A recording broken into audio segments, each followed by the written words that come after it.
Welcome, everyone. My name is Anne Raina.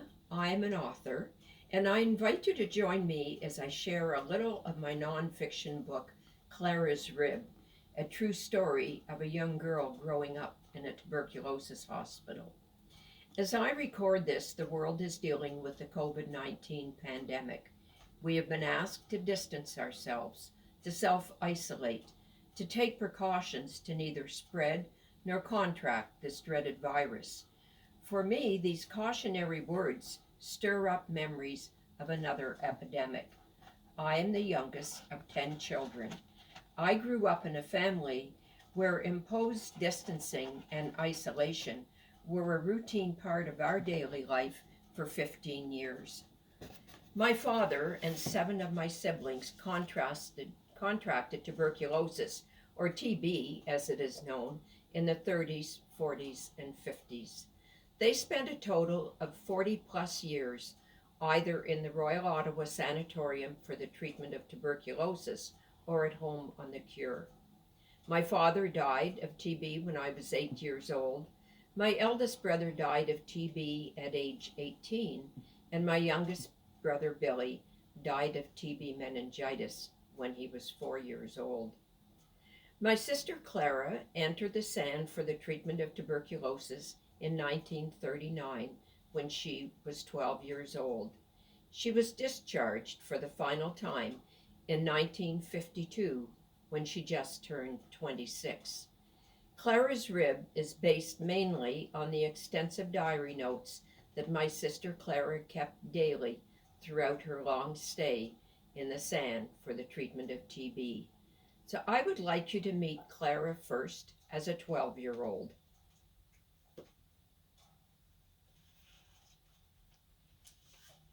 So this is Clara speaking as a 12-year-old. In the early part of September 1939, my brother John, 18, was admitted into the SAN. The rest of the family went for chest x-rays. Ralph, 14, George, 7, and I, Clara, 12, would have to quit school and go on the cure. This really upset me, and I emphatically protested that I was not too sick to go to school. Ralph was already in the SAN when word came for me to enter on Monday, September 25th, 1939.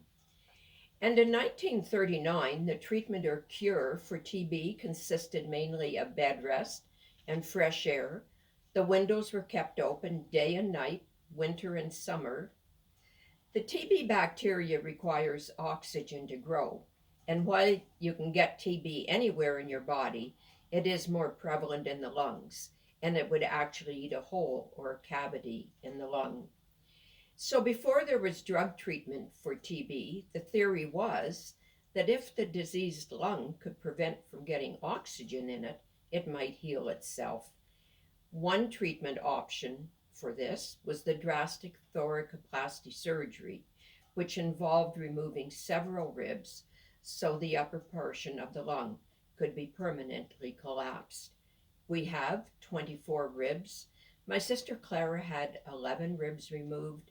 My brother George had 13 removed, and my brother Ralph had 7 removed.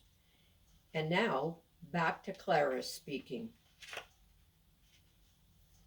Ralph and I were both discharged from the SAN March 2nd, 1940. It was so good to be home with our family once again.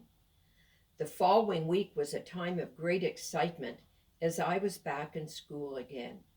It was now March, and I had been away from school since the early part of September. Would I get my year and be promoted with the rest of the class? The months passed, and the day finally arrived when we received our report cards, and I was promoted into grade 8 with honors. When school reopened in September 1940, I was in grade 8, and I was beginning to think of high school and about my future. I dreamed of going to the Immaculata High School in Ottawa. Later on, when I would join the working force, I would be very cautious with my money so I could afford to buy a riding horse. I continued to dream, and I still loved outdoor activities. Finally, on May 13th, 1941, as prearranged, I went to the SAN for another x ray and was told to return in 1 week for the results. A week later, May the 20th, dawned bright and beautiful. I headed to school so I would have time to play ball before the bell rang at 9. At noon, I rushed home and ate hastily and hurried back to school so I could play ball before leaving for my 2 p.m. medical appointment at the SAN. From the look on Dr. Lehman's face, I knew that all was not well. Then Dr. Lehman told me that I would have to go back on the cure. I was to remain in bed at home for 1 month.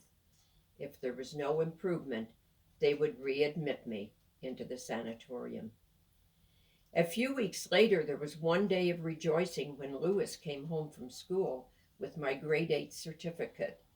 Now, all I had to do was get well, and I would be off to high school. I did not realize that when I walked out of the classroom on May 20th, 1941, that it was my final exit as a student. All those dreams I had a few months earlier would never come true. There would be no Immaculata High School for me, nor would there ever be a riding horse. And I never would become a member of the working force. As gloomy as the world seemed that day, it's a good thing I couldn't see into the future.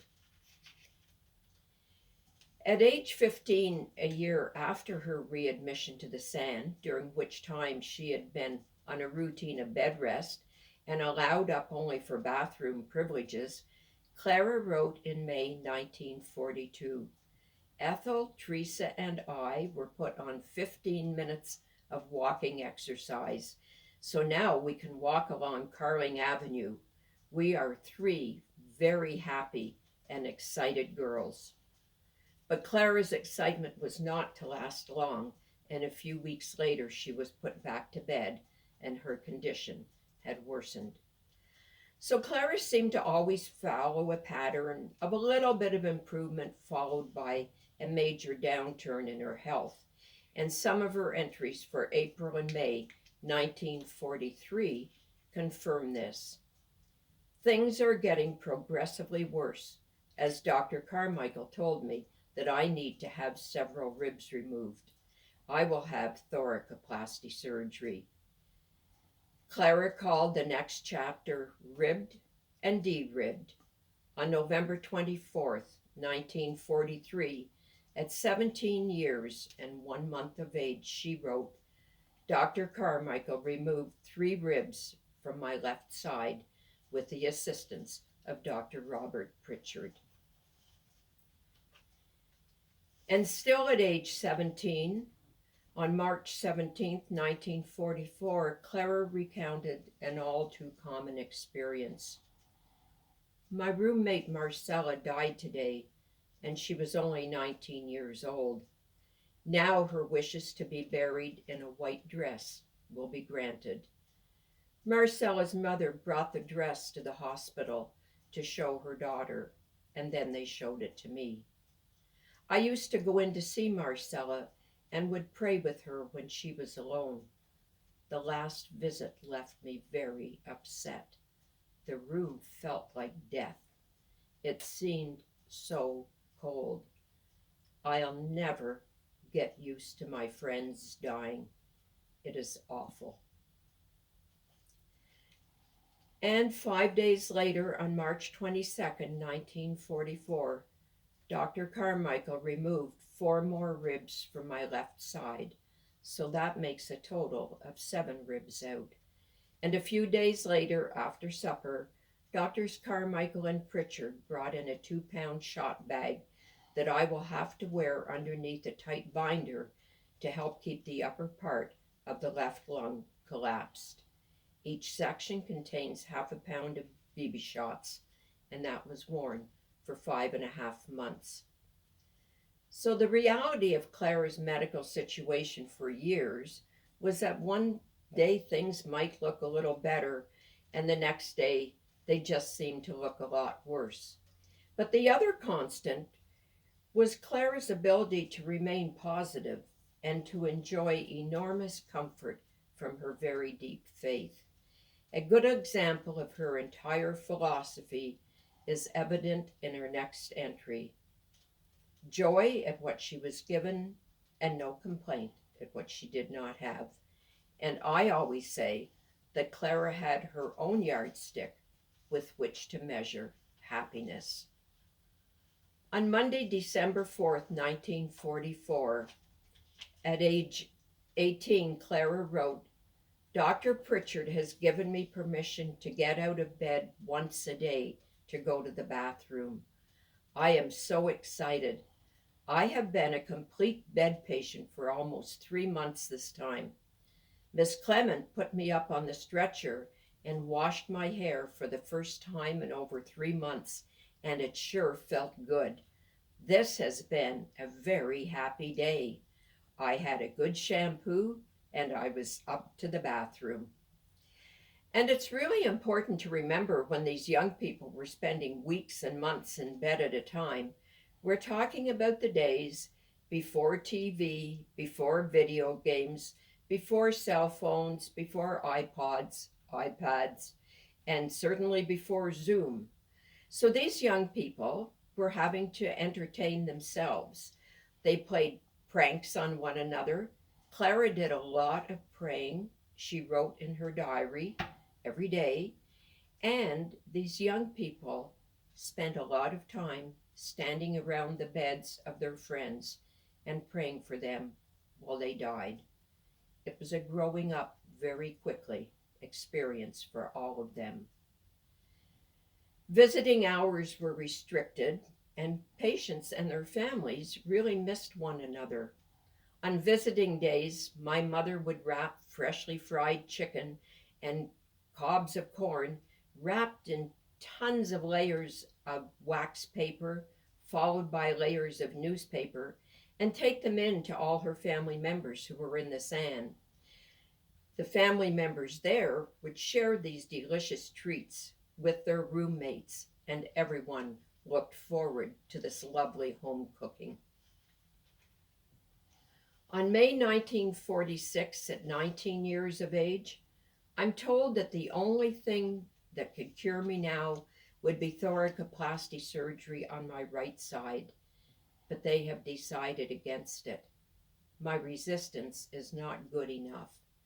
Then the doctor concluded that I will just have to wait until they get a new drug out for TB, if they ever will. I guess my case is almost hopeless unless a miracle happens. At least God is giving me ample time to prepare myself. And in January 1947, at 20 years of age, I'm not ready yet to die without a fight, no matter how small my chance is with surgery. I still want this chance. For 11 months, Clara fought to have that horrible thoracoplasty surgery on her right side, and the doctors refused, saying that she was just not strong enough and couldn't survive the surgery. But she was like a tenacious lawyer presenting her case to the toughest courts, and she won her case.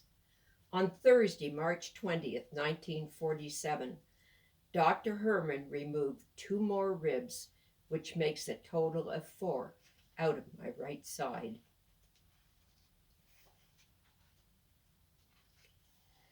Thursday, October 26, 1950. Dr. Carmichael put me up for 10 minutes of daily exercise. I haven't been on exercise since 1942, 8 years ago. So it certainly will be strange walking down the street again. I am very happy. This has been a great day. For me, this is one of the most difficult entries in this story. You will remember what Clara did the day, excuse me, She was going to the SAN that fateful day for the results of her x ray. She went to school early enough to play ball in the morning and again at noontime. My parents used to tell us that the only problem they ever had with Clara when she was little was that from the time she got out of bed in the morning until they tucked her into bed at night, she had to be playing outside. Their problem was getting her to come in long enough to eat her meals. So this is the same little girl, now a young woman, who is so grateful that for the first time in 8 years, she will be allowed to go out for 10 minutes of daily exercise. Sunday, April 20th, 1952, 25 years of age.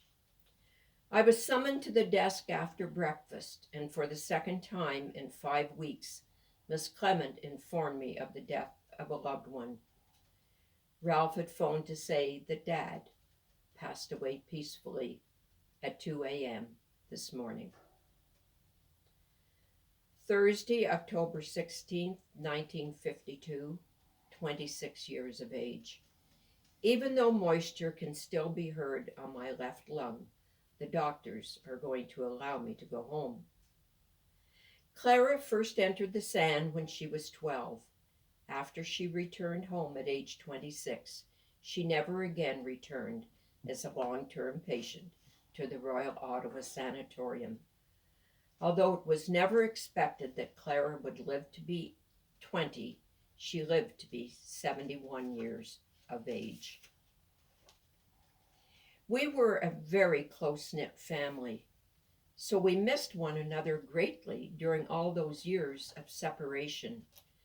Because nobody under 16 years of age was allowed in to visit in this SAN, when I went along with my family to visit my father and my brothers and sisters who were patients there, I would stand alone under the trees on the big lawn and look and try to find the window from where the voice calling Anzie was coming.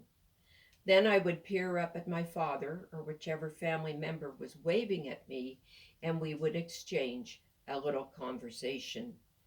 Often it was a very long time before I got to see them up close, and I really, really missed them. When I was 5 years old, I took my doll along with me to school one morning on the school bus. When I got on the bus, the driver asked me loudly, "Anne, does your doll have TB like everybody else in your family does?" I felt very uncomfortable and shy, with everyone looking at me and laughing, including the driver. And that was the defining moment for me when I realized there was something unusual about TB. In spite of the TB in our family, I had an extremely happy childhood. My parents were very strong people, and my mother was, quite simply, the wisest and most remarkable woman I have ever met.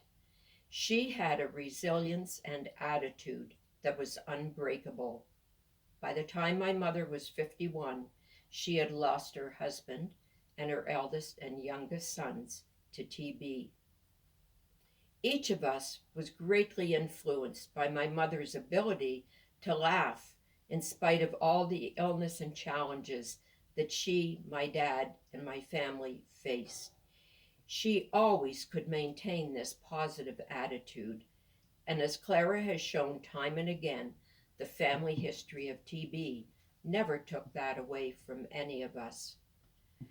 One of the earliest lessons my mother taught each of us as toddlers was that no matter how bad a day might look, there was something beautiful in every day if we just looked for it. It might be the beautiful sunrise in morning, the first ripe strawberry in early summer, or the sound of the whippoorwill when we were going to bed at night, or a kind word or smile from a friend. Every single morning that I lived at home, I awoke to the sound of my mother singing in the kitchen. In addition to 3 deaths collectively, my family members spent 40 plus years either in the sand or at home on the cure. How different life would have been for we children if my parents had not had the faith and strength that they had. Contrary to popular belief, TB is definitely not a thing of the past. According to the World Health Organization, every year now approximately 10 million people fall ill with TB, and every single year approximately more than 1.2 million people die of the disease. That is about 4,000 people a day now who die with TB. According to Health Canada, there are about 1,600 new cases of tuberculosis reported in Canada every year, and we currently have a major outbreak in our northern communities. I am so grateful I never had TB, but I wish with all my heart that no one else in my family had had it either. If you would like to learn more about this book or other books that I have published, please go to my website, anneraina.ca, ANNERAINA.ca, or to my email at anneraina@rogers.com. I'm going to close by explaining the title of the book. When Clara had her last thoracoplasty surgery, she asked the surgeon to keep one of the ribs so she could see what it looked like. She kept it the rest of her life wrapped in a paper towel in a plastic bag. A few days before she died, she said to me, "Anne, when I die, you have to put this rib in my coffin. If you throw it in the garbage and it ends up in the landfill and a dog goes sniffing it out, or a person happens to see a human rib, they're going to come in with excavators and bulldozers and dig around trying to find the rest of the body that goes with the human rib." We both laughed ourselves silly as we envisioned this scenario. With tears of both sadness and laughter, a few days later, I carried out Clara's wishes. Then, when I was praying so hard to come up with an appropriate title for this book, it suddenly occurred to me there was no other title but Clara's Rib. Thank you for sharing this time with me.